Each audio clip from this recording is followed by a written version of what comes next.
Yeah, so we'll do like how you got into fell running, club running, coming through that system, like how much you loved fell running, sort of the hype you got to with the fell running, and like because we've had some great experiences, haven't we? And we can talk about some of those as well. And then like basically where you're at now, like life kind of not getting in the way, but like letting life kind of happen because you've got the business. Family. Just sort of go. Speaking to him. Silence. There's something good. Pick the content. This is so surreal that I'm sat here because it's like for ages I've been watching it. It's like, Yeah.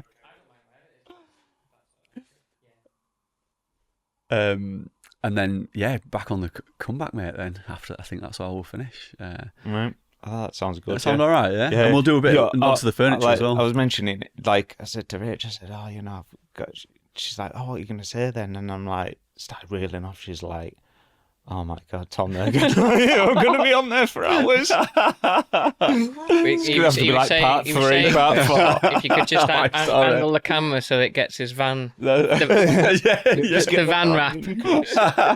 Actually, looks good, the van, doesn't it? Yes, I thought I'll go get it branded, go all out, get it, go whole hog and get it all branded. So it's free advertising now, like pull into a race and. Mate, perfect. This episode can be sponsored by it, can't we? Yeah, by Tom Addison. Tom Addison Furniture. Yeah. Definitely. I have to get you Get boys 70% some, like, discount with code Ben Mounsey. Tom's good shit. No, it's not 70%. It's 1%. Yeah, this podcast sponsored by Tom Addison. Yeah, there you go. That's it. Yeah, we'll give you that nod, mate. 100%. We appreciate you coming as well. Yeah, no worries. Should we? You said it was 15 minutes away from him. No, well, as a crow flies, it's actually not far, is it? It's literally taken me about an hour, but like that van's, it's on like a sensor's gone on it, so it's like on constantly like on limp mode. Oh yeah, It's like me running like at the moment. It's like every time it hits a hill, it's just like crawling up like the Moor roads at like 15 mile an hour. Like, but at least it stays in people's vision longer, doesn't it? So rather than whizzing past them, they're going to get the full logo experience. It's all about the branding, mate. Yeah. That's what it is. Not what you use on the Strava, just limp mode. Limp mode, yeah. It's funny, isn't it? Because round here, like Malham, for example, is 45 minutes to run that way. It's like 4 miles in that direction, 5 miles, but it's probably the same to drive around, and it's the same like with Wensleydale, isn't it? Like you could probably run here, not as quick, but if you went direct, it's not that far, is it? You're up and over. I mean, it's a scenic route. I mean, we're blooming lucky at where we live, aren't we? Yeah, like, very. Right in the Dales. For running, it's like perfect training. It's it's great for fell running and getting back into the running. Like we're lucky, aren't we? Very lucky, where mate. we live. We are very lucky. Very lucky. No, it's not don't sort of like it's not lost on me. You know what I mean? So, and like driving past and like coming up, there's the next English Champs race, isn't it? And that's at Kelwell. So you're like driving and you're like having a look at where cars might be going, and it's like it's and I just love driving. Ben's been out there every night pretty much. I went last night. I said, Did you? Last minute, mate. I wasn't gonna, but Graham Pilling and Rachel Pilling were coming past, and they messaged me about 4 o'clock and said, "Oh, do you fancy running round it?" And I got back from work about 10 to 6, and at 5 to 6 they picked me up, and I just went and just did it last minute. I wasn't planning on doing it, but I just thought, that's it. Sometimes then you've got no thought to think, you just got to get your kit on and just get out the door, and sometimes that's the best. That's what gets you out. It is. Once you sit down, that's it. It's lost. Yeah, that's it. Yeah, no, I try and get all my training done first thing in the morning now. So I've like totally switched it, because I used to always do all my training and sessions on a night. I'd finish work and I've never been a night one, mate. Yeah, and like with Helm, like the club that I run for, like all their sessions used to be like starting at like 7:15. Sometimes you'd be finishing at like 8:30. Like they'd be brutal sessions as well, and you'd be like getting home like absolutely. You're thinking, "Blimey, I've got an hour of going to bed," and it's like we're at work in morning like a zombie, just like what the hell's gone on? So it's like I've totally flipped it on its head now. Just I get up and just get it done in the first thing in the morning, because it's it just gets out of the way then, and the kids aren't up raging up and I'm not like affecting anyone, come back in, and it's like a nice way to sort of start the day. Good thinking, mate. Yeah. So that's just like another thing that I've to try and just drive me forward. Good man. And we'll come on to all that. We'll save it now because I'll introduce it, and we'll come on to the comeback. So.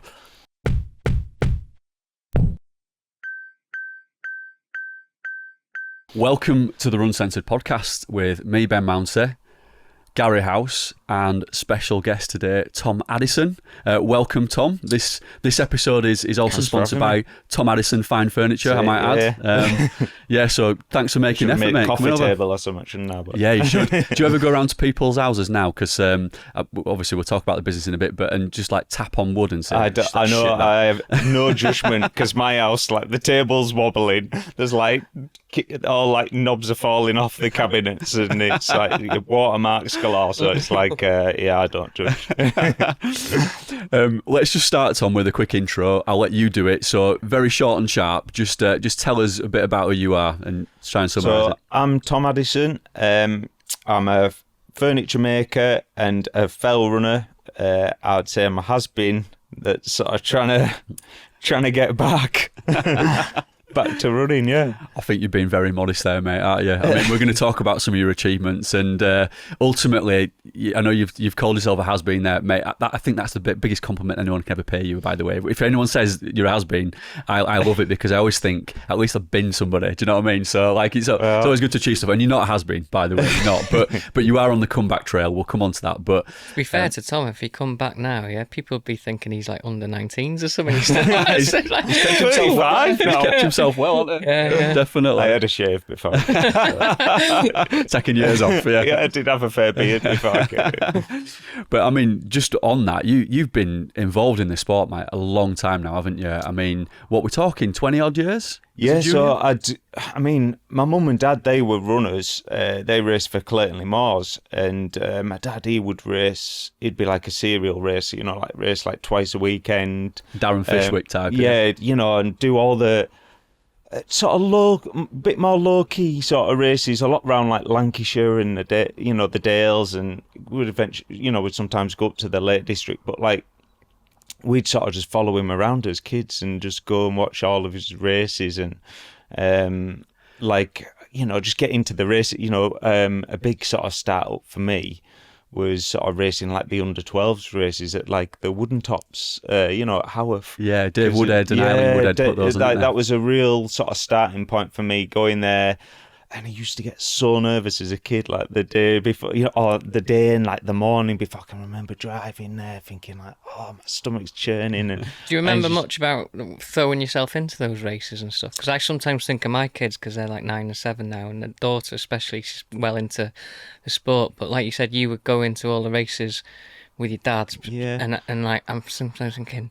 Like, if you drag them to all these races, do they actually want to be there? Like, do you have good memories? Sometimes I didn't, because the nerves were so much. But like, you sort of just go with it, because to be fair, and that's why the Dave and Eileen races were so good, because they had such good prizes as kids. You're like, I just really want to get that curly whirly at the end of the race. Like, you'd just be like, I just want that curly whirly. Or, Ben's the same now. It's never lost, mate. Yeah, it's never worn off. So you'd have that incentive to race, even though you might not feel like it at the time. Yeah. And then you just keep turning up. And what stuck with me was like all the vests of all the like clubs, like you'd have like Settle Harriers with a silver stripe and the Keithley Craven, and that was all part of it. And like, oh god, it's like that rivalry. Like the Keithley Craven, let's say they're all like, I'll have a good set of like, and you're like, oh, and I was always coming.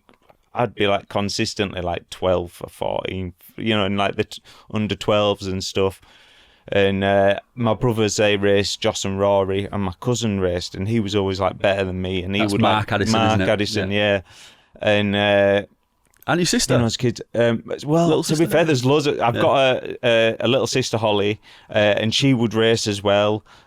So we'd all sort of get involved. Holly wasn't as keen, but she would still race. And you know, we'd just be going to all these races and just keep turning up and coming 12th or 10th and stuff. And then gradually, you know, I started getting a bit more fixated on like the championships. And to be fair, I can remember the time when it really sort of what real sparked it for me was like I was at my uncle's house, and he's a runner, Tom Addison, and he had this on video, this the Three Peaks of 1993, and it was on like Look North or something, and we watched it, and I can remember like my dad was racing it, and we were looking out, and it's raining, and you know, there's like Mark Crosdale like running up Ingleborough, and they like slowed it right down. And he's like running up there, and they've got REM, Everybody Hurts, playing in background. And I was just like, this guy's like absolute hero, absolute legend. I was like, and then he had a 4-minute lead, but he ended up losing it, and Gavin Bland won. But I was just like watching this, like, he had a 4-minute lead. You know, as the juniors, we'd be separated by like 5 seconds or something or whatever, and I'd be like thinking, who is this guy? That's cool. Like, he's at a 4-minute lead, and then, you know, just sort of get suckered. And then my dad would have all like the videos of like the English championships of like 2000, 2002. I'd be sat there like, you know, before going to school, my mates would be waiting for me. I'd be like, just let me watch top 10 come in. And like, you know, there'd be like your Ian Holmes and Rob Jebbs and Rob Hopes. You know, I'd be like, they were my heroes. Like, you were almost breastfed on it then, weren't you? Like, I would just be obsessed. To be fair, I'd be obsessed because I'd go to school, and this is going to sound ridiculous, but I would go to school, and I'd like after that, like watching them, I'd start writing up my own like fantasy championships, like in my rough book at school, like right, my championship would be Langdale Horsham.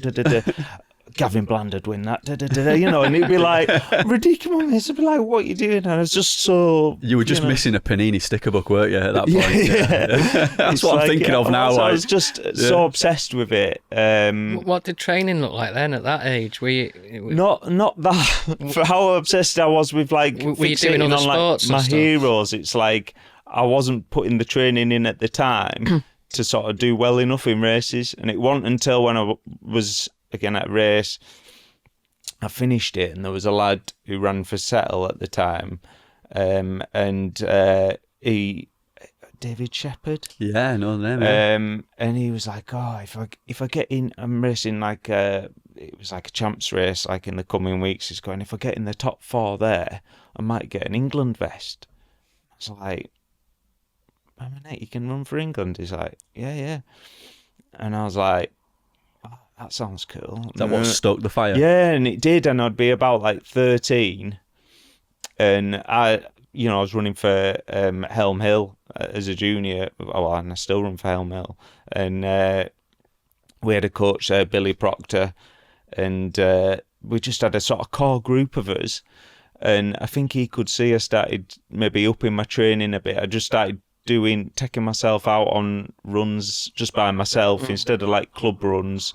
I'd start going once or twice a week just on my own, and just that slight improvement, just doing that extra little bit of volume at a young age, sort of I took on a bit of, I went up a sort of notch in fitness, and I can remember racing Sedbergh Hill, the Sedbergh English champs races, like an under 16, and I actually led it to the top of Winder, and I'd never, from coming like, 10th, 6th, never winning anything.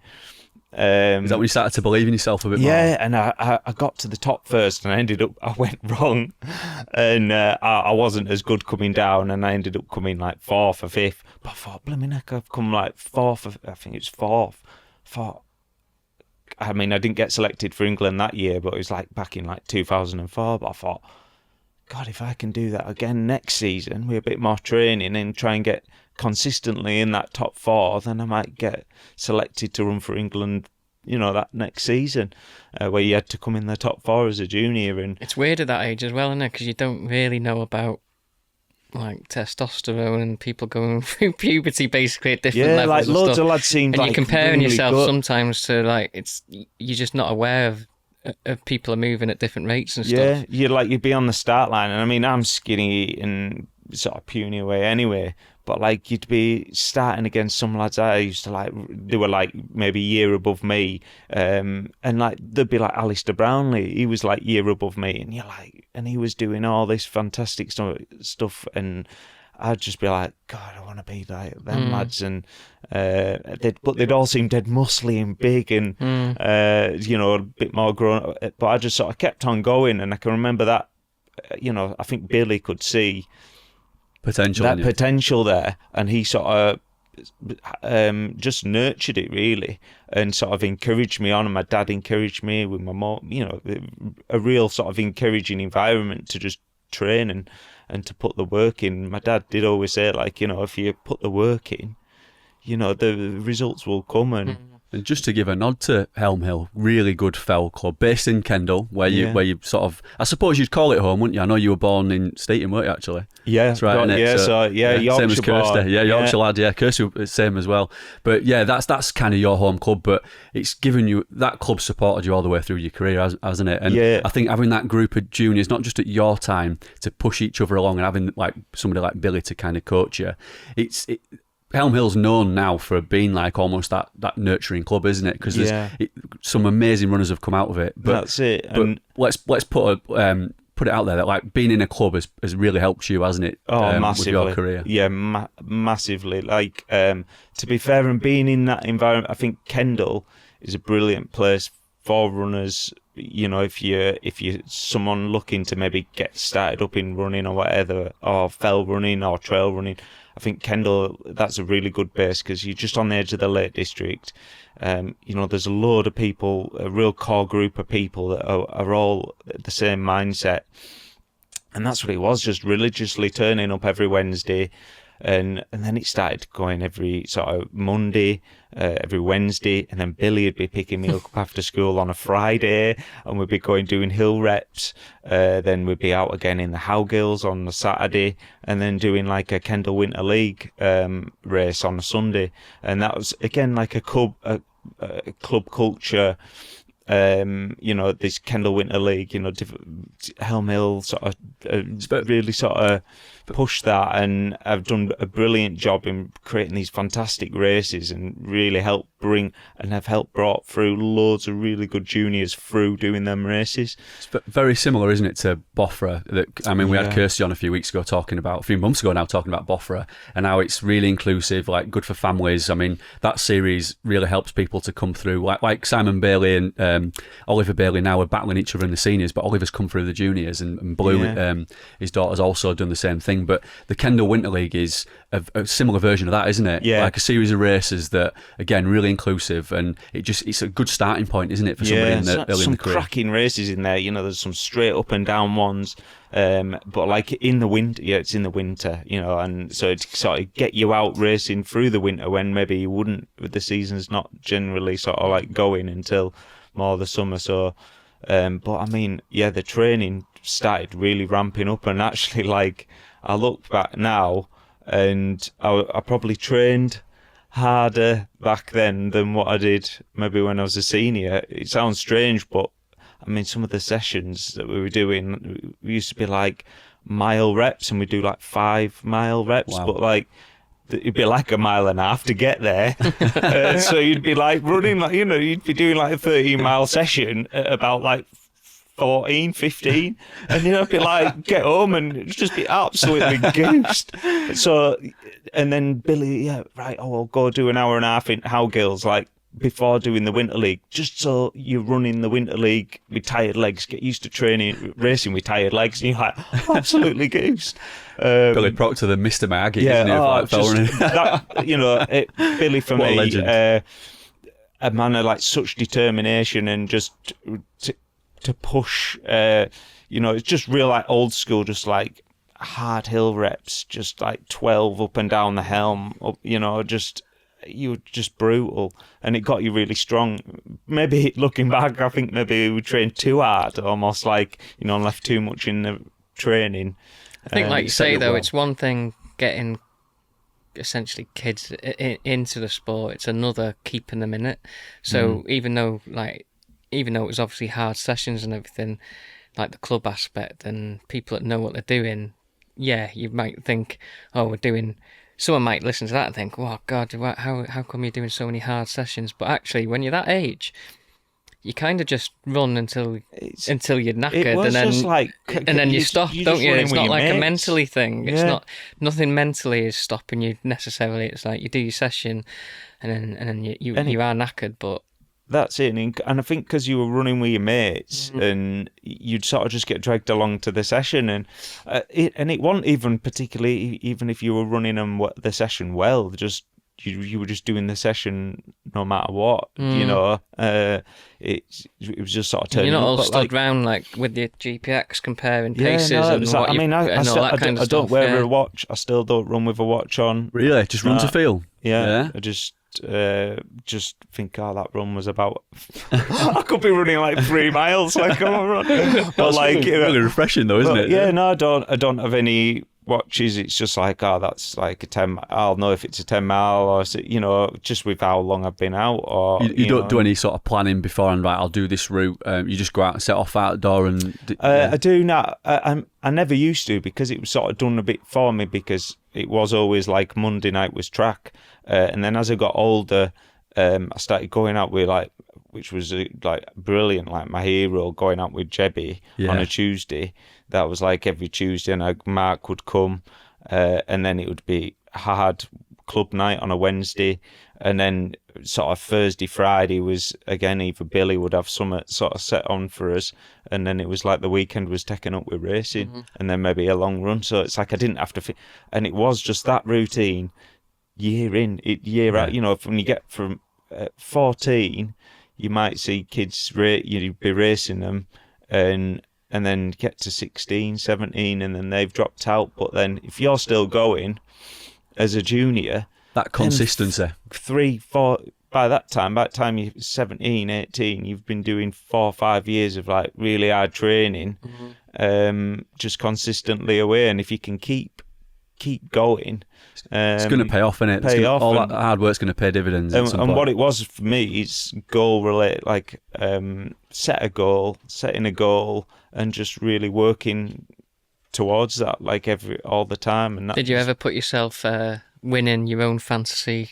Never even included myself. I knew I was going to say, at what point did you put Tom? I'd be like, oh, you might like Malcolm Fowler, like you know. I remember Malcolm Fowler. He was in the police, wasn't he? What a runner he was. You know, all the like Nick Lee, but you know, it'd be like all these randomers, but I could like list them off like top 50, and I'd just be like, I'd make it a whole championship up, and my mates used to rip me, and they weren't runners. They're just like, what are you doing? And who's this Rob Jebb guy that you keep going on about? I'd be like, oh, he's won this race, he's won that. We're going to talk about fell running heroes at some point, but Jebby's got to be the man for you, surely, hasn't he? For me, he's my absolute hero. Just and I mean, I've got with that generation, but because like he used to come down occasionally at track sessions, and you'd be like, and he was flying at that time, you know, like was like world sky running champion, and you're like, and he obviously back in the day ran for Bingley Harriers for so long with Sharon Taylor, his wife, and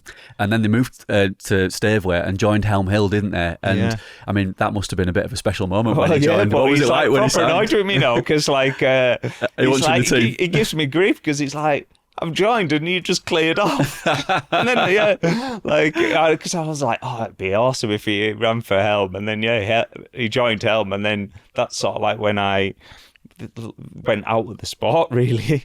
So we've not actually like raced together in the same team, which has been a bit of a shame. And we maybe missed that, because now he's like vet 50s, maybe doing vet 50s now.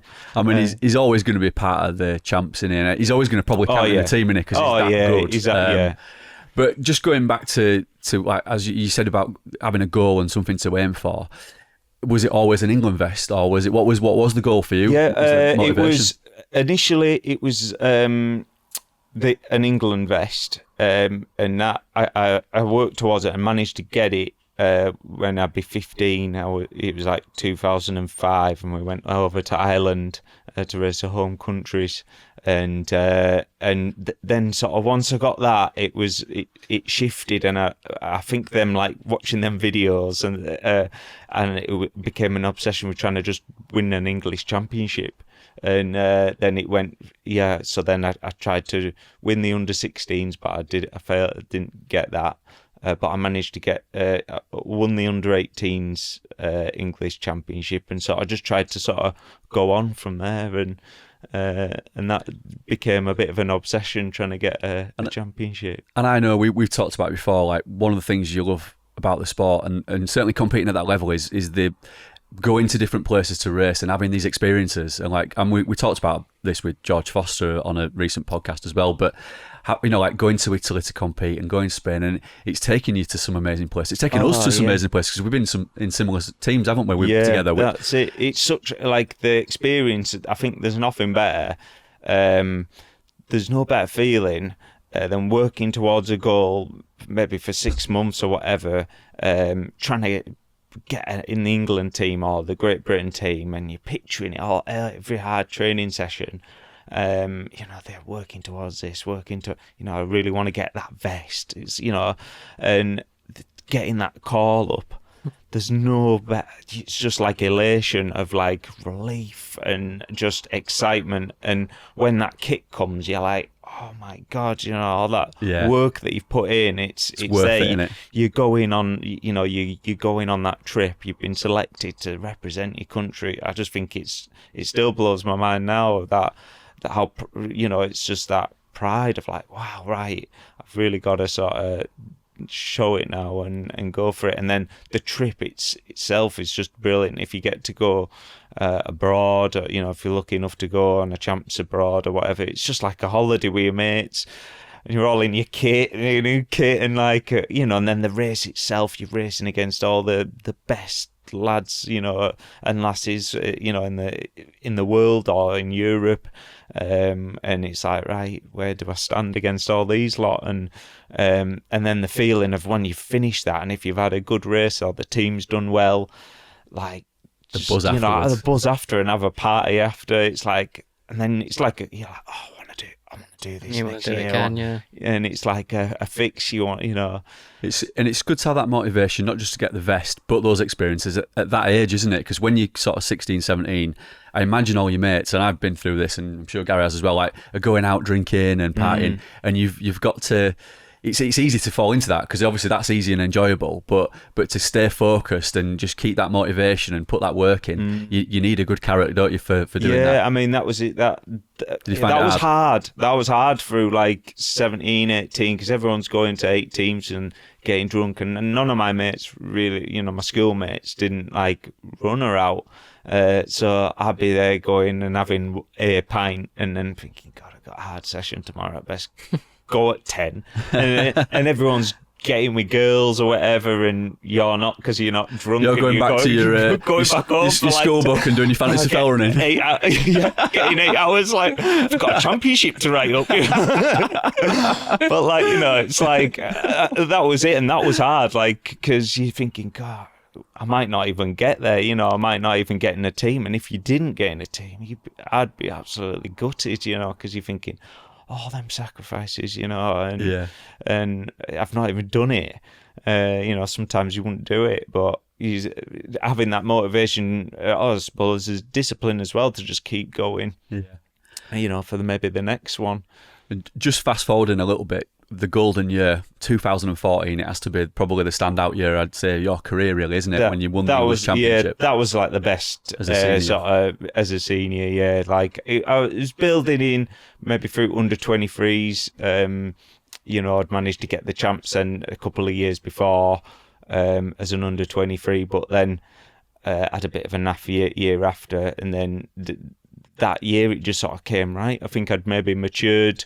It maybe took me a bit of time to mature, and just tweak my training slightly, maybe not doing as many absolute death sessions, and being a bit more sensible, and putting all them mistakes of, like, through all the years, because by that time I'm 24, I've been training really hard for like 10 years. And just to give some context context to people who are listening or watching to this who aren't necessarily into fell running. I mean, we've had quite a few fell running sort of guests on recently, but I'm also conscious that not everybody understands the sport as much as what we do, and we're talking about it like everybody understands it. The series for the English Fell Running Championship, to become the champion, you have to be able to race short, medium and long distance races, don't you? There's 6 races essentially throughout the season, isn't there? 2 short, 2 medium and 2 long, and you have to be able to compete at all those distances. So you have to be the most complete fell runner, don't you? I've always been pretty good at the short and all right at the medium, but I've always struggled at the long. But for you to become English Fell Running Champion in 2014, at a relatively young age as well, you had to probably train for all of those distances, didn't you? Yeah, I mean, it was I think like the hardest thing I've ever done, because I aren't actually, I'm not like a natural like runner, strong, you know. It's like really, if I'm going for something, I have to fully commit myself, like live like a monk, you know, try and do everything right, get all my sleep in and, you know, and stuff, and watch what I eat and stuff, and you know, and you're working full time. It's a physical job that you're doing. It was like so much sacrifice, and I'd like it sort of just materialized in that year, really. Like I just went for everything I could. Like I just sort of can remember at the start of the year, I was just thinking, I feel quite fit here. You know, I'd been doing some hard training, and it just like you lads will know when you're just like running and you're thinking, God, this is effort. You know, you're training and you're thinking, God, this is a hard session. I'm feeling good here.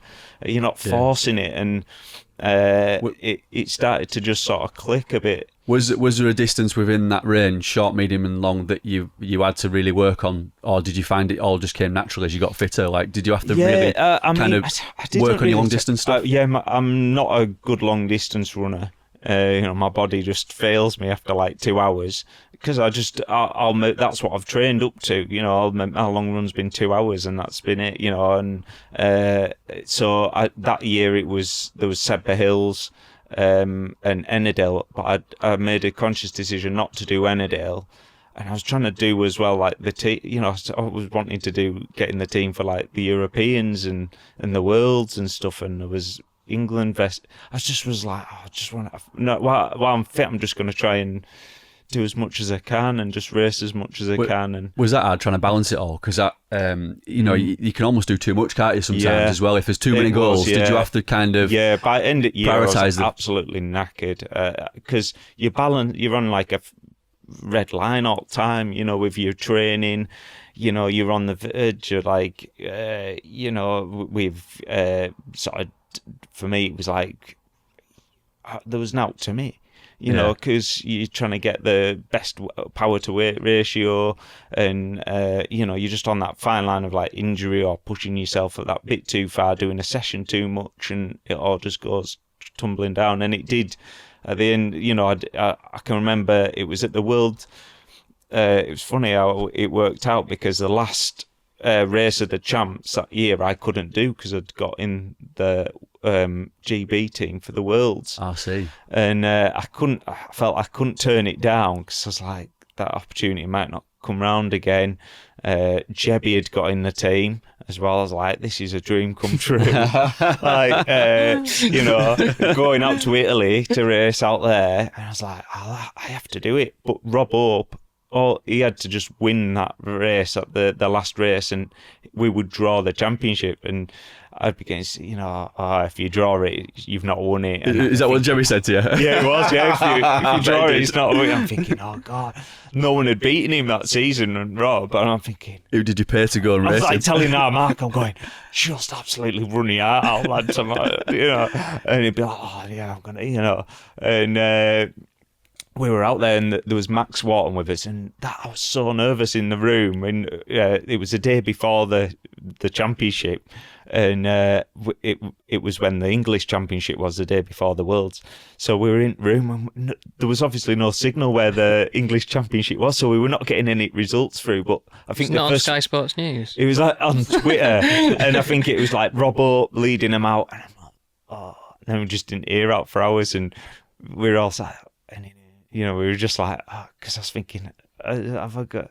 And then it came through. I think my brother had messaged me like, "You've done it," and Morgan Donnelly, absolute legend, had beaten Rob up. But And Rob was second in that race. Rob was second or third, yeah. Maybe second. So bless Rob, he'd come second there to Morgan. How many beers did you buy Morgan for that? It was just like, you legend, Morgan, just pulled one out. And That's then incredible. I was just buzzing because it was like, God, I've got the world. That could have made or break your race weekend as well. Yeah, well, because I was thinking, imagine if he wins it, then he deflated. Going into it, standing on that start line as Fell champ is a much. It was psychologically. Yeah. I What a ended lift. up on it. I mean, I know you would have said, you put a brave face on those things and stuff, wouldn't it? But it would have been a bit of deflation on that Saturday. I would have been. If it was the week after or something, you can understand. But having that result the day before, something to wait on, isn't it? Yeah, that's it. I mean, so I was just absolutely buzzing. I couldn't believe it. What were the other lads like? Were they? They were really just like, well done, and just so supportive, and with the team there, they sort of did a bit of an announcement at the team meeting, and I was like, oh, amazing. That was just such a great feel. And get on with tomorrow now, mate. It was like that, but it lasted, but then it sort of shows the full scale of it all, of what I got home, and like the day after, like my relationship my relationship that went to the wayside. So it's like, you've gone from a high, and then maybe everything else has been sacrificed. And was that? I was just going to say, I know it's a personal question, but do you think that kind of that drive and throwing everything at trying to win that perhaps had some bearing on it? Or, I think because it's quite. Or was it the Jebby posters in the bedroom? It was a tattoo, I think. It's a Jebby tattoo. Yeah. It's just too much. But it wasn't just totally a bit you have to You've got to be selfish, really. Yeah. But that's who I was at the time, and that's something that I'm trying to take differently and approach differently now. Now that I'm older and sort of not wise maybe, but it's interesting though as well. This is a different, going off topic. Knowing. I originally I knew you from following the sport kind of thing and just being a fan back then. I said to Ben, it's and then I thought you must have two different pages, because I originally saw your stuff on Instagram with the furniture and stuff. It's it is amazing stuff from someone who doesn't know what I'm talking about with furniture. But do you think it's the same, similar? Have you took that same obsessive kind of? Yeah. Because it's so intricate and almost like it's like wood porn, isn't it? Yeah, you're looking for perfection almost. It's as a trade, is it a similar kind of outlet? Yeah, it's something that it's sort of striving for perfection every time. So every job. Because I'm putting my name to each and every piece that I make, every job for me is it's like a championship. It has to be the best. I have to make it as best I can, because that's what being judged by. Set that standard, aren't you? That standard. If you make I'm not going to make a naff piece, because you're only as good as your last table. So that's it. So it's like every time you're just striving and trying to push your design and you're making, and that's just the same, it mirrors almost like running. And that's what I did do, I've always done my furniture making right from leaving school. That's what I trained in, and that's what I worked as right through, and then sort of set my business up now 4 years ago. But that's when I wasn't running at that time. I put everything.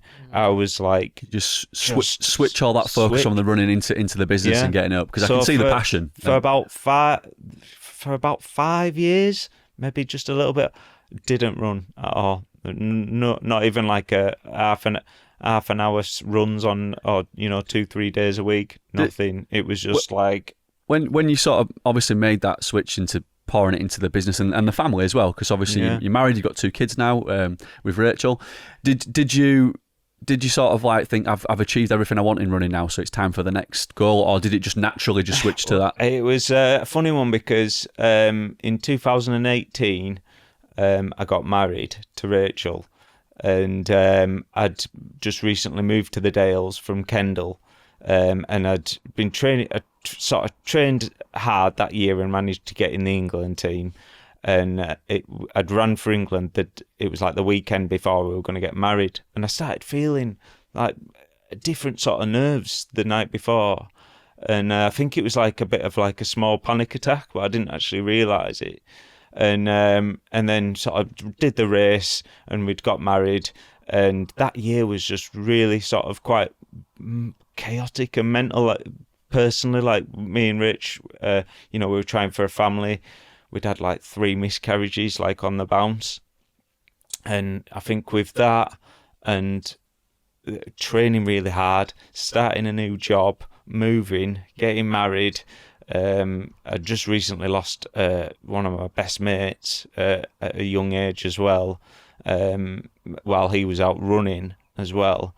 And it all sort of got onto me. And I can remember I'd gone out to watch Series in Al. We're flying back, and I ended up having a massive panic attack. Like, I thought I was going to die, and I was like in the car with my mate Josh Tyen. I couldn't like speak because my mouth, I'd lost all feeling in my mouth. It just like went like that.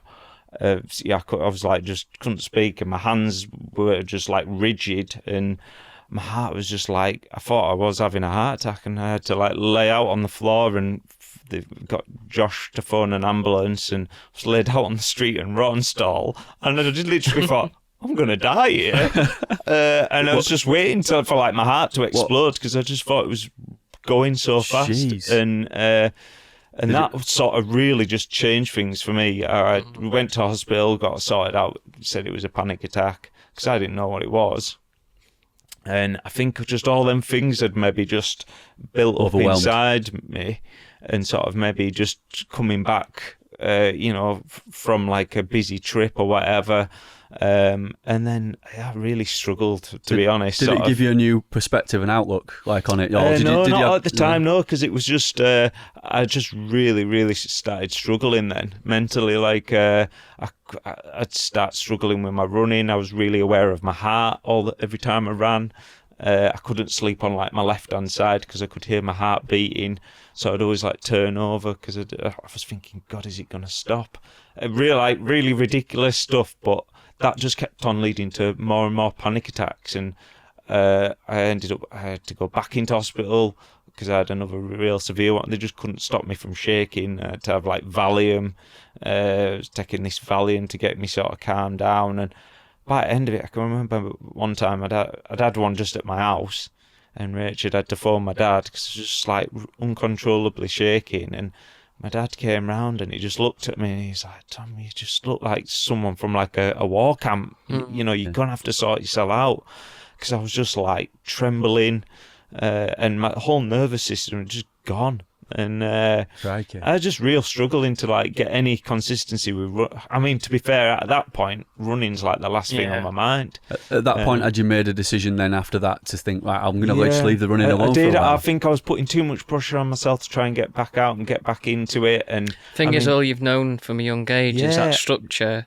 And almost like you say, because that's what you started off with, structure and a goal. From like 10 years of having structure to moving. I didn't have the club. I wasn't running. I was just training by myself. It really, I think, caught up with me, and that just totally running became like the last thing. I just wanted to get on top of this like anxiety I was feeling all the time, and I'd be going to classes, I'd be getting therapy, and I'd be meditating. That's what I ended up doing. Like, I'd be meditating in the morning, I'd be meditating at night, and not doing any running, just trying to get myself right. And then gradually, started sort of switching my mindset through some real kind people reaching out from the running community as well, and sort of like helping me. I sort of got to a place where I thought, right, I'm going to knock this running, not going to do running, I'm going to do something totally different. And I did a year like boxing. Did you? Yeah, just put your energy into that, switched it. Yeah, just thought I'm going to do something that's totally relaxing. There's like no pressure on me to perform. Like, I'm not going to put even any pressure on myself to do anything. But then even that, I just realised it's just me. Like, turned up, and within the first week or two, I got absolutely battered by this lass. Stuck me in with this lass. Sure, she broke my ribs because I was like, and no England vests. They were like laughing at me, all boxers, and like I was boxing like at Catterick, so it's all like against some army lads. Yeah. And they were killing them, and I was thinking, right. You were just a punch bag for a year. I was thinking, I'm going to train really hard at this and try and get good at it. Yeah. And I just went, just like when I'm training twice a day with my boxing, I'm skipping, I'm shadow boxing out on patio outside. I'm like, doing push-ups and sit-ups and all this different sort of training. But I loved it because it just totally switched a different way to pour your energy into it, different outlook. Yeah, and I started not thinking about, am I going to have a panic out, attack? Ricky Hatton's in. It was like, what's the you back? Yeah. But like it was a total shift, and I stopped thinking about, when's the next panic attack going to come? I'm feeling to like, oh God, I've got a spa session tonight. I have to, and your mind has something to focus on it other than how you were feeling. But then, me and Rich, we were starting a family, and I was aware my daughter was just about to be born. I was about to have my first fight. I'd got carded. Managed to get in the boxing team. I'd passed my medical, and then I didn't have my first fight. I thought, well, boxing's very much, if you're not 100% in it, you're going to get battered. Yeah. So you won that woman again, was it? Were you? Thankfully not. She was hard as nails.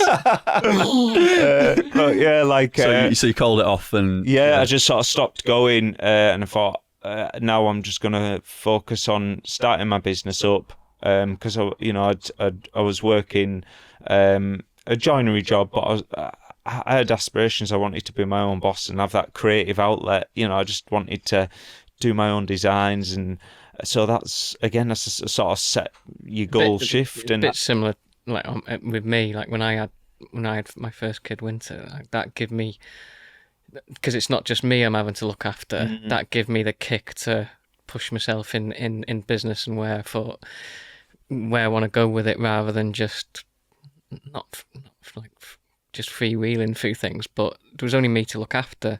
Mm-hmm. To be honest, so then putting that focus in business and stuff because of family, that's a good motivation as well, isn't it? It's like, it's like a refreshing motivating. It's not like you go through life having to not have. Me and Ben have spoken about this. I don't have to motivate myself for myself to go out and train and stuff like that. But when you are motivating yourself, like in business, that's not my thing. So to have it for family or whatever, that was the motivation that I needed to a certain degree. Giving them an good example. A good example, something to look up to, like, that you can actually do that. And, like I think back to like looking at my dad going out training and going out, if you go out and train and you race and you get a bit better, and it's just, something that you can relate to a bit better with them. And that was a big, but for me it was like I didn't even think about running for years. And I know that when you set your own business up as well and you made that jump, because it is a big jump and a big leap, but you poured everything into it, and I was buzzing for you because from the word go, you just put all that energy into that, didn't you? And you've made it into an incredible business, Tom. I'm not just saying that. I mean, you've also made like woodworking sexy. Like I watch your videos, mate.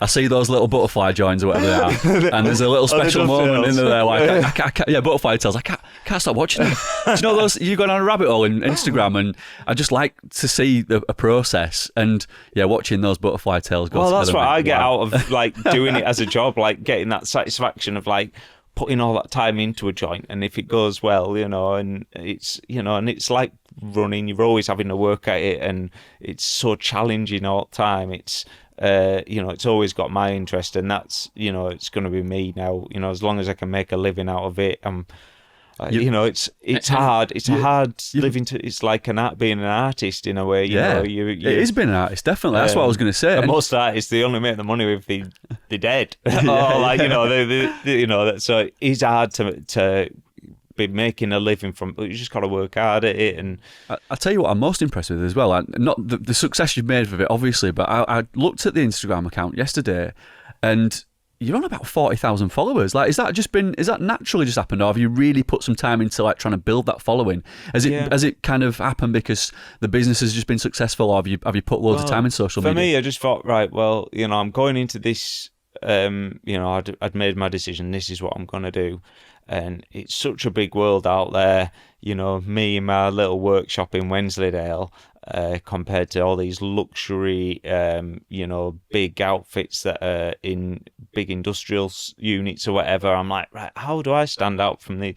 Well, I'm in my workshop, I'm doing it all just me by hand, and I'm actually here in the Yorkshire Dales in my little traditional workshop. Like, this is right, so this is how, and I'm gonna just shout it, you know, and be proud of what I'm doing, and think, right, I'm gonna have to push this and make a real effort at pushing it, because I'd never had an Instagram account, so I got an Instagram account set up for my business, and that was me sort of going, and I just thought, right, well, I'm just gonna have to put all these little videos of what it actually takes, and all the time that and skill that goes into making a fine piece of furniture. And that's, you know, that's how these pieces are made. They're not just thrown together. So much work goes in, and almost a bit of showing potential customers, or just the general, like, that's what goes into making these pieces. And I think people enjoy watching, like, just the different processes. Without and, a doubt. Officially. It's like, you know, big fan here. But that's the like pleasure that I get from working in it every day. And I think also that another link to running is you're really inspired by where you live, aren't you? The pieces that you make are inspired by the Yorkshire Dales and the surroundings out there. I mean, right, my first piece of furniture that I made for my first client when I went self-employed and set up my business was for a lady who lived in the Dales, but then she'd moved to London, but wanted something that sort of reminded her. So I'd made the Ribblesdale desk, and sort of just little aspects of, like, tried to just incorporate into the design. And I mean, they're subtle, but you just being out in the hills, you know, every day, or living in the hills every day, you know, my workshop, I just look straight out onto the hills. It's like, it's just gonna subconsciously come into my designs and things. So that was sort of a starting point for me, sort of making the Ribblesdale desk, and then sort of just gone on from there, really. Just sort of... you're the Gaudi of Yorkshire Dales, aren't you? What was it, Gary? Gaudi inspired by Montserrat, or Montserrat inspired by Gaudi? Which I can't remember which way around it was, mate. Eh? Yeah, I can't remember what it was, mate. Yeah. No, but it's jokes aside. It's I love what you're doing, and I love where you're taking it, and I love, like, where you're at now, because bringing it back to running, you're on the comeback trail, aren't you? And I think you found a love again for the sport. You're coming in with a fresh perspective. I mean, how's it been so far? When did you make the conscious decision to start training hard again? Because I know you are training again in racing. So random, really. I was just like, you know, from literally nothing apart from the occasional race. Sat watching. Sorry to cut you off, but in those years where you're like putting it into the business and you'd kind of left running stuff, did you have days or weekends, or especially when races that you've done really well at are passing, were you ever like wanting to jump out there? Were you regretting it? No, or I didn't. You didn't have the urge to just put your trainers on and get out there? No. Were you quite happy? So you were I think at peace because with I've had, since like being a young lad, to be fair, I've always sort of thought, and I've been aware that like life goes quite fast.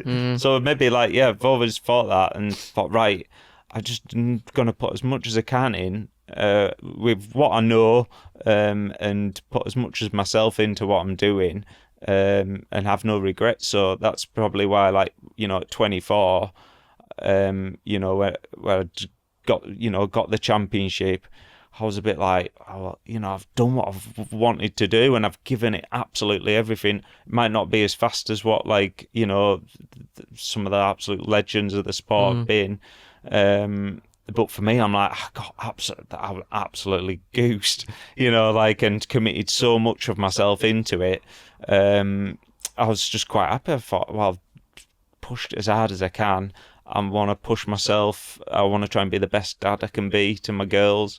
And that was really important, that I'm not like getting home from work. And when I was home from work, I'm with my kids and I'm like totally present with them. And I'm not like looking at the watch thinking, I've got to get this 10-miler in. Like now, I was like, once I'm home from work, I'm just with my kids and that's it. Like, and I'm not bothered about going to run. And then, so my fitness just totally, I'd be in the bath looking at my legs thinking, they're just so stick thin, skinny, all your muscle just goes. And, but what was the spark that made you think I'm going to... Yeah, because I'd had maybe I felt a little bit down at the start of the year because I thought I'd put so much into my work and I was maybe hit a bit of an exhaustion, like was just a bit exhausted from it all because it was just work, kids, work, and I didn't have an outlet for myself at all. And I think that was maybe just starting to creep up. And I can remember I was just sat there with Rach one night watching the Ingebrigtsens documentary. And like they were brothers, they're three brothers, and it reminded me a bit about like me, my brothers, and my cousin Mark, like how we used to always train and race together. The amount of miles that I've done with Mark, it's unreal. And I thought it was like 9:30 at night, like halfway through January, it was chucking it down outside, and I just episode finished, and I was just like, I felt like going for a run, Rich. She was surprised. She's like, yeah, I'm like, I'm going to get my kit on and go a run. And about 9:30 at night, went for just like 2 mile. I was going to say, it wasn't like a Forrest Gump moment where you set off for 2 miles. No, and I was absolutely for goosed. And I just felt terrible. My leg, it felt like I'd never run before. Alien, yeah. It just like, my legs were like, what is this? But then I got back and actually in myself, I felt really good. Those endorphins coming back. Yeah, but like 10 o'clock at night, in a way, almost a bit depressing, like, wet kit off and... But I was like, I'm going to try to do that again tomorrow. And, and then slowly. It was just every day then, sort of just tried to go a little bit further. And then that sort of goal setting and that, that competitive streak sort of starts creeping in. And then, like, I think Rach was like, oh, yeah, you're managing this all right, Tom, aren't you? You've got this sort of pretty... And then, like, the sessions were getting that a bit longer. Then it's like twice a day. And, like... coming back, it's been so hard because my legs, I think they went into shock. Has that been the hardest thing, physically getting back to the shape that you were in? Yeah, I mean, for like the first 2 months of running, I didn't like. I ran in trousers. I couldn't bear to look at my legs. I honestly couldn't bear to look at my legs because they were just like twigs, just like white little puny twigs. I was like, they still are a bit now, but it's like I can bear to look at them now. But yeah, that was what I did for the first 2 months, and because it was just such a shock to the system, and sort of did feel like starting again from scratch, and I couldn't judge any pace. Like I'm running with my brothers, I'm going, we're running fast here, and I didn't have a watch, I'd not got a watch on, so I'm like, we're running fast at what pace are we running at? Like, what's race pace? I don't know. I just couldn't judge because my fitness was so off.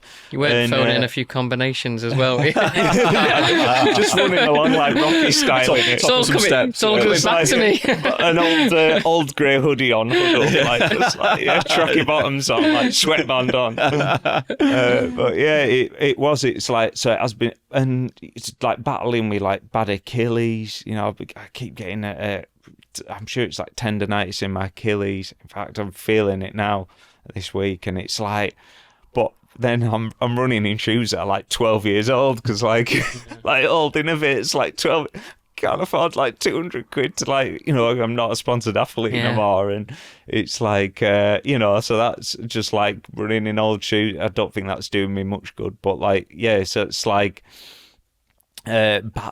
Just battling, it has felt like a battle. Did it feel good having like a few DOMs and stuff like that when you afterwards? Did you miss that feeling, or was it more like not at the start? Not at the start, because it's like I didn't even feel I was going fast enough for that, really. Yeah. I don't know, like, I can remember my first race. Well, I was just going to ask about your first race, yeah. It was a time trial up. I'd only been back running about a week and a bit up to the top of Hall, just a club thing, time trial.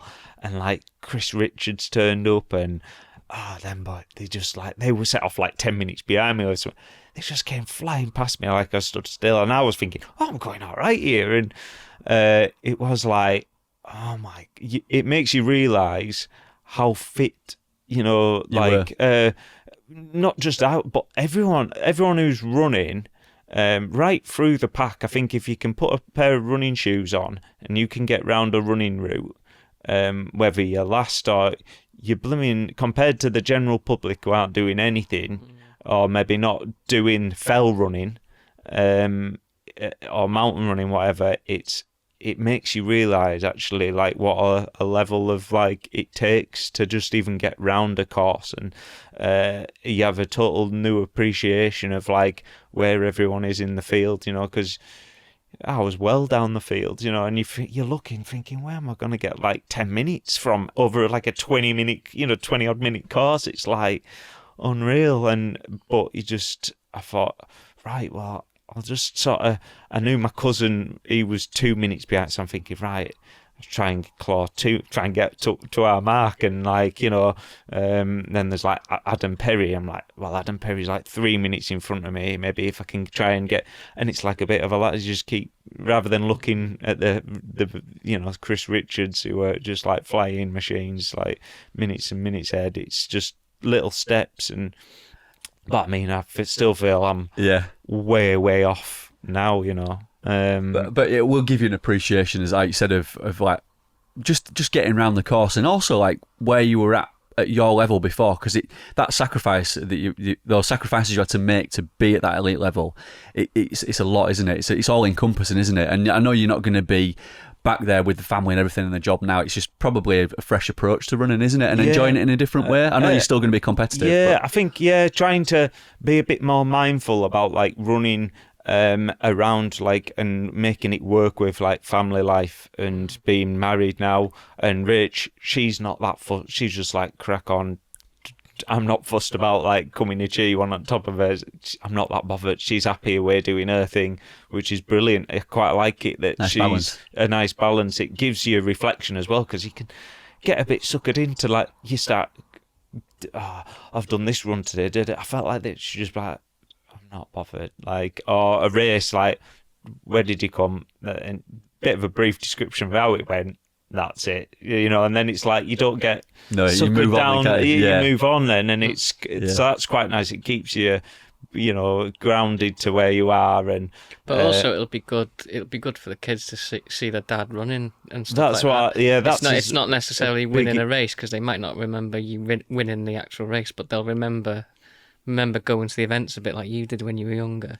That was my first panic when I thought I couldn't run again. I was like, the kids won't see me at an event or anything, because they haven't been for years now, just because of the ages and stuff. How did you feel? Have these seen you race since, Gary? No, they haven't. Like, she's got football, he's boxing, and all that kind of thing. But there will be a point. We could have a spar. No, you don't want to. It'll break my ribs again. I was going to say, Tom, you've not met Gary's well. He is gonna whoop your ass.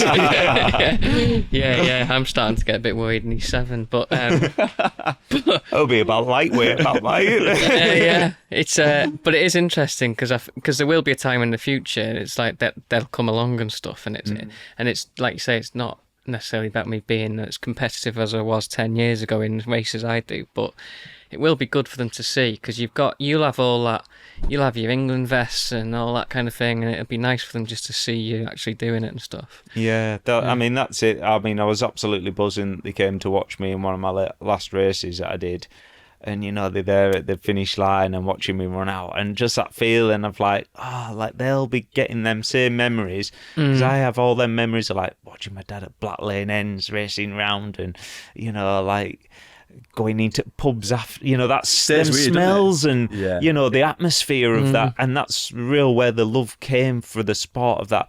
especially with that almost like low key, like start at a pub, finish at a pub. I love that about like. I think that's where I really it's got a grassroots feel to it, hasn't it? Yeah, and it's accessible for everybody, isn't it? And that's I think where it really sort of drew me in, like, and I have them memories of like watching and still do, and they're really vivid. So like thinking that my kids will maybe be getting them same memories of getting to a race with me, and it might, hopefully inspire them. Yeah, that's it. It'd be good to keep the Addison name going, because it is a very much, in terms of fell running, because it's such a well-known name in fell running, and I love the fact that your family's just been so immersed in the sport for so long and carrying on to that next generation. Yeah, I mean, it'd be great. Are they a bit gutted that you've started training again? Yeah, I think like I keep trying to say to him, like, come on, are you racing this weekend? And like, I think he's just getting his training back at night. But like, it's good. Like, I'd love Mark to get back, because me and him pushed each other so hard in training. Like, no one could push us harder than what Mark could, like in racing and training. Like, we pushed each other to like levels, like, and I missed that, because he was a brilliant like training partner. And like my brothers now, like, we meet up occasionally, but like it's in the same, because I'm not living in Kendal. I can't sort of train with them regular away, but it's I think it's maybe lit a fire in Mark as well, like to try and get back. Whether he gets a bit plagued by injury at times as well. So, but yeah, it's just good to be back, and like you just drop back with fell running. It's like a spot. No, you just drop back in where you left off with running. Everyone's just so nice. Like, plus even like I was at a race last week, that South Downs way, and it's a different way of racing in at 100 miles, but there's vet 70s in it and stuff like that. It's like everyone's still young, like in terms of fell running, especially. I mean, I think that was what I turned 35, and I thought, blimey, heck, in like 5 years I will be vet 40, and I always think, oh, that's I'm thinking I'd love to just see what else I can do with what I've got left. And I mean, I don't think, I mean, there's the standard of running now, like the lads are just unbelievable. Like, and I was going to ask what's different about coming back, and I know it's only been a short space of time, but it has moved on quite a bit, hasn't it? Price of shoes. Yes, my shoes have stayed the same. They've been the constant. Like, but I feel like there's a new generation of fell runners coming in now, and what used to be when we were running together, what used to be traditionally like an older person sport, because we'd have all those stalwarts, wouldn't we? Your Jim Davises, your Gavin Blands, and even like Jebb, I suppose, now has been going for so long, that kind of crowd, and it never really seemed to change much. But I feel like there's a new generation coming in now. I mean, we raced the other week, didn't we, at Kettlewell for the Boffer, and there were still people we knew, like Simon, Billy, Ted, but what a young crowd coming through. Yeah, young lads, and they're brilliant, and they're like raising the bar, like something I felt like I didn't do. I'm just like, but like, because there's so many of them, like they've got a good core group of like young lads who are all racing each other and wanting to beat each other and get into the teams and whatever. And it's so great but like, I didn't know coming back, I didn't know, because I didn't sort of keep on really who. It's only in the last like 6 months I go right back in to like, I want to know getting your what everyone's doing. Yeah. Who's my shiny this week? Yes, yes, I've got Ben Rotherham. Yeah, shiny. But like, so you do, like, I'm like idolizing them boys now as well. It's like, what they're doing is brilliant, and it's inspiring to like be trying to race and be competitive, even though the minutes away. I did Penny Ghent, other week, and it's but that was the Inter-Counties Championship, and you had a really good race there, Tom, because the quality in that race was unbelievable. To get in the top 50 there was like off the scale good, wasn't it? I was like warming up thinking, I'm going to struggle to get top 50 here. Like, everyone looked absolutely amazing, and everyone is. It's just like, you think that you're having a bad run, and then like, like Tom Simpson came past me, and like Matt Elkington, and you're thinking these lads are absolute like flying machines, and so I was chuffed to be in the mix. But I want to get fitter still.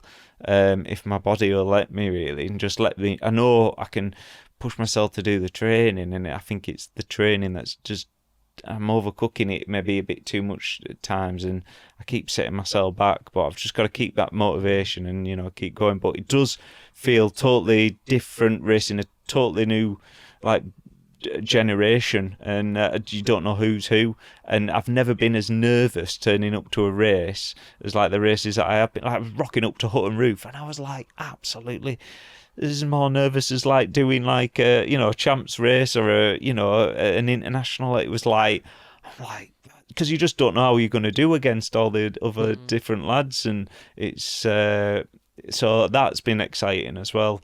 But like, yeah, also catching up with like old friends as well, and seeing familiar faces. It's just so nice. Like, you know, it's like a nice community to just drop it, you know, drop back into. It was good to see it at Kettlewell a couple of weeks ago, because it's the first time we've seen each other properly at a race for a long time. We've done so many good things together, haven't we, in terms of the teams we've been in and the races where we've competed against and with each other. And it was nice to see you there and also doing so well, Tom, like back on that comeback trail, mate. So I'm really hoping it's good to see you out racing hard as well, Ben, and like, you know, it's not getting any easier, is it? We're trying out. Yeah. So who was following who? Oh, I couldn't keep up with Tom. Yeah, it's back to how it was before, where I can just like, I'm staring at the back of his ass for a little bit. I know when we raced at the Worlds, you beat me there. One of the few times, I think. Yeah, you beat us there. But like, yeah, it's just good to just be trying to be competitive again, and I'll just see where I can. You know, that's my goal. Just want to try and get a little bit better and just see where that leads. Well, if it's 20th, it's 20th. That's best I can do. It's just like, you know, so. Well, Tom, it's been an absolute pleasure talking to you today, learning about your journey, where you've been, where you're at now, and where you're hoping to be in the future. And we just want to wish you the best, mate, with your running, because I think there's another chapter about to open for you. So let's see. Thanks so much for having me on, lads, and yeah, listen to this like every week. So yeah, I was thinking when you contacted me, I was thinking, who's pulled out? I actually said that. Where's Ben Rothery? I was like, who's pulled out here to have me on? Just before we finish, best episode so far? Have you got one? Oh, I enjoyed the Andy Berry one, the latest one. There's so many. Ones that I can relate to are. Oh God, now my mind's gone totally blank here. I enjoyed that Mel one, talking about like a long distance, and you know what she'd come back from such. I found that like quite an inspiring one. And Ted, because like, you know, I can relate to Ted with like racing teams, so I found that like interesting, and he'd come back from such a, you know, hard injury as well. But yeah, to be fair, there is you've put so many out, like it's. Well, make sure. Well, yeah, to be fair, them ones have sort of stood out to me. To be fair, but yeah, Andy Berry, that was really interesting. Like hearing about his bobcat. So definitely from Andy Berry to me, I'm like thinking, blimey heck. Oh no, Tom, it'll be equally as inspiring, mate, because you've achieved so much already, and I'm sure you're going to achieve so much more. So cheers, yeah, lads. thanks a lot for coming on, and we'll definitely get you back on in the future. In fact, we'll get you back on to see where we're at in a few months maybe, and see where we're both at, because we're both doing the champs race this weekend. I might start going backwards. I think I probably will. I think you'll kick on now, but no, it's brilliant, mate. And without further ado, we'll see you next Tuesday. Cheers, lads. Cheers, Tom. That was brilliant, really insightful. Yeah, it's great. There was a lot there I didn't know about as well, like all the struggles and everything. Yeah, no, it was bad. It got a bad sort of tough time, to be fair. It was, but so I'm glad I've sort of rode that wave, and it's like you sort of. But you come back and you see things from a different perspective. You know, it's sort of all just part of it, isn't it? So it's a really good episode, that, isn't it? Yeah. It's certainly not the first on this podcast to talk about similar kind of struggles. I think you'll be the last. Yeah, no, it doesn't bother me talking. You know, it's just like part of like that's what happened, and that was a big reason why I stopped. Yeah, you know, it's like a massive reason why I stopped. People are going to relate to that. Like, definitely, I think everyone will find a link to what we've just talked about. No one gets to our age without having a wobble here and there, do they? So it's like when you start speaking about it, it is normal. Yeah, isn't it? It don't bother me. Like, sort of just chatting about it, because it's like, you know, I mean, it's, you know. so much more to ask you then, but I know we're conscious of time, aren't we? Like we had to cut it short almost. Rich then, was but, saying to me, she was going, "You can do them lads are in trouble because you can just talk for hours and hours and hours about it." There were loads more I wanted to say, but I think we got everything in there though, didn't we? Like there was not much else that I had in my mind. I would have probably gone in a bit more on the like. You know, what we got up next, and no, I think, I think the club bit was honestly, mate, it was perfect. I think we touched on everything I wanted to say, but maybe just a bit more about like coming back in. Feedback on the episodes being Yeah, yeah, we do. No, it's good. What was that? Was that on time? Yeah, hour and 20, mate. All right, yeah. Neck, it's down. Yeah, there, it's right? gone quick, hasn't it? Yeah, it was brilliant. Honestly, really, really good. Really.